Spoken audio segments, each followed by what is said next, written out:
Hello mga bata, mukhang kayong lahat ay nandito na. Kaya let us all stand up for our prayer. Please bow your heads and let us pray. Dear Jesus, please show me how to spend this day sharing your love in every way. Help me to be kind to everyone, to play and laugh and have lots of fun, shining your light and giving your grace, sharing your joy with a smile on my face. Angel of God, my guardian dear, to whom God's love commits me here. Ever this day be at my side, to light and guard, to rule and guide. Amen. Good morning children. How are you today? Oh, you're great. Okay. Bago po kayo umupo, makikiayos po ng inyong upuan para po sa maayos na pakikinig at pagkatuto natin. For checking to our attendance, let me call one boy and one girl to check who is the absent today. Okay. Kuya RG, who is the absent today? Wala. Okay, sa girl naman. Leslie, stand up. Who is the absent today? Wala din. Ayan. Mukhang lahat ngayon ay present at maganda yon para sa akin. Para kayong lahat ay sabay-sabay na matuturuan at matuto. Handa na bang makinig? Handa na rin matuto? Yan. Okay, maupo ng maayos at manood.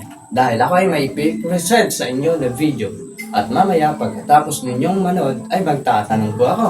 Kaya makinig po. Ayan, nag-enjoy ba sa panonood?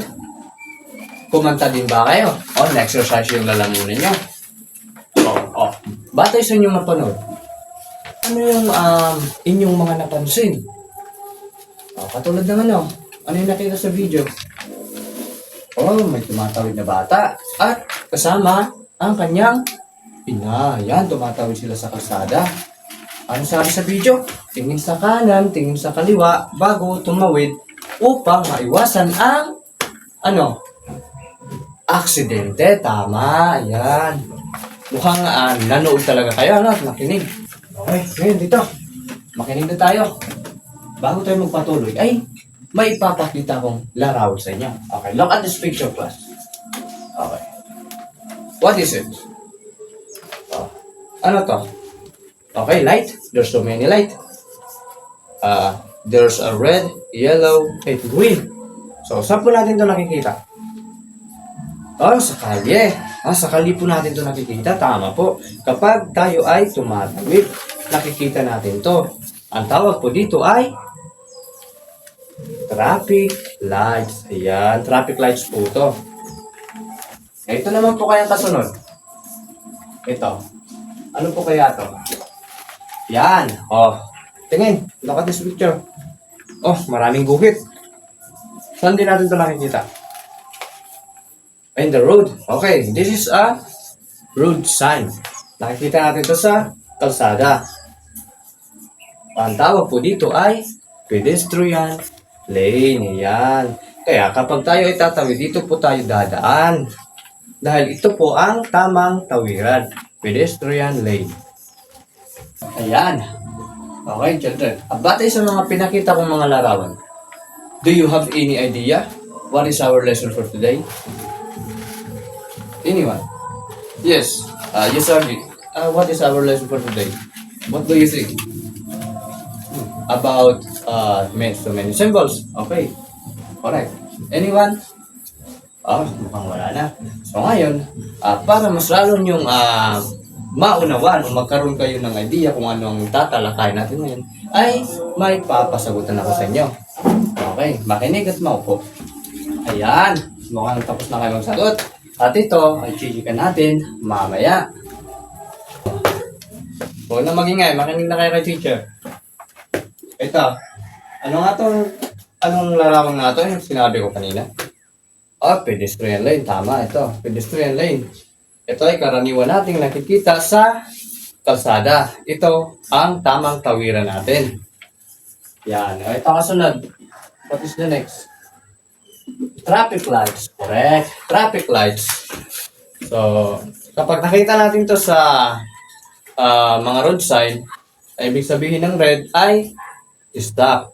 And then yellow, maghintay or wait. Then ang green, ibig sabihin ay maaari na tayong magpatuloy. Yan. Ito ay traffic light. Yan. Sa pangatlo natin, what is this? Oh, may lalaki. Yan. Ibig sabihin po ay lang, silence. So, silence. Karaniwan natin nakikita sa mga library. Ibig sabihin, bawal po tayong magingay or bawasan natin ang ating pagsasalita. Yan, silence. Pwede ko to dito gamitin sa classroom natin. Didikit ko to dito para hindi kayo magingay. Yan, silence. Then, the number 4 is, what is this? Men and women. Symbol. Yes, nakita natin to sa comfort room, toilet. Yan, ibig sabihin, kapag itong babaeng symbol, dito dapat pupunta ang mga babae. Then, kapag itong symbol na panlalaki ay yung lalaki ang pupunta lang dito, toilet. Dito tayo umiihi, naghuhugas ng kamay, pwede din dito. Then, number 5 is, yan. What is this? What do you think? Yan. May tao, tapos may ikis. Ibig sabihin, she act like a woke. Ano? Ibig sabihin, no enter. O bawal. Bawal pumunta sa mga pasilidad. Kapag nakita natin to na nakadikit sa mga pintuan o sa mga gilid, ibig sabihin, no enter. Ibig sabihin, maaring may aso o kaya pinagbabawal ng may-ari. Yan. Then ito naman kaya, warning, hazardous area. Yan, ang ibig sabihin po nito ay may mga nakakalasong o bawal dun sa area na yun kasi mapanganib. Kaya kapag nakita natin ang sign na ito ay huwag na po tayong lumapit kasi delikado po. Ayan o. Warning, hazardous area. Yan, kapag nakita natin ito lumayo na kagad tayo. Dahil ito ay napaka-delikado. Ibig sabihin niyan. Ito. What is this? What have you noticed? May sigarilyo. Sino nakakita ng sigarilyo dito? Yan. Una sa lahat mga bata, ang sigarilyo ay masama sa kalusugan. At saka, kapag nakakita kayo ng ganitong sign, sigarilyo na may yan, paganyan, parang ikis. Ibig sabihin niyan ay no smoking in this area. Bawal daw manigarilyo. Halimbawa, sa paaralan. Nakakita kayo nito. Ano ibig sabihin doon? Bawal manigarilyo. Sa mga public places natin, katulad ng simbahan, hospital, yung mga ganyan. Kalimitan ay may nakapaskil na ganito. Ibig sabihin, no smoking in this area. Yan. Ito, yung katulad na sinabi ko kanina. Ito na. The pedestrian lane. Ito, ang tamang tawiran natin. Ayan. May tao na naglalakad. Yan. Pedestrian lane. Ibig sabihin, pag may nakita tayong ganitong sign or symbol, dito po tayo tatawid. Dahil ito ang tamang tawiran. Ang pedestrian lane. Bakit nga may pedestrian lane? Upang mabawasan ang aksidente. At kapag tatawid, bago tatawid ay tingin sa kanan, tingin sa kaliwa. Yan. At ito. What is that? The stop sign. Yan, stop sign. Sa road sign din to, nakikita din natin to. Kapag nakakita tayo ng stop sign ay anong gagawin? Hihinto. Tama. Siyempre, hihinto tayo kasi may stop sign. Yan. At ito, pangilan na to. No lettering. What is that? Ano ibig sabihin niya mga bata? Siya nakatayo, nakaganyan, may hawak na basura. Ibig sabihin, bawal ikalat ang iyong basura o bawal mo itapon kung saan-saan. Kaya kapag nakakita tayo ng ganito, ay anong gagawin? Ikikip yung basura. Yan. At itatapon sa tamang saan? Basurahan. Very good. Yan. This one. May flowers. May kamay. Pero may ilkes. Ibig sabihin ay bawal pumitas. Yan. Bawal mamitas. Or no picking. Yung pinagbabawal ng may-ari. Kapag nakakita tayo ng ganito, ay huwag tayong mamimitas kasi bawal yon. Mapapagalitan po tayo. Yan. No picking. At ang panghuli po natin ay ito yung kanina. Same lang din siya dito sa silence at quiet zone. So, karaniwang nakikita natin ito. Saan nga to? Sa maraming libro. Saan yun? Sa library. Tama. At saan pa? Halimbawa, didikit ko ito sa classroom. Quiet zone. Anong gagawin nyo? Tatahimik. Yan. Siyempre, tatahimik po kayo kapag nakakita kayo ng ganitong sign or symbol. Ibig sabihin, quiet zone. Yan. Yan. Kung ako may natutunan. Sino makakapagbigay sa akin ng mga symbol at sign natin? Yan, Leslie. Ano? Pedestrian lane. Tama. Ano pa? Traffic lights. Very good. Silence. Yan. Anyone? Toilet. Tama. No enter. Tama. No entry. Ano to? Yan. No smoking in this area. Marami pa. Ano pa? Tingin kayo dito.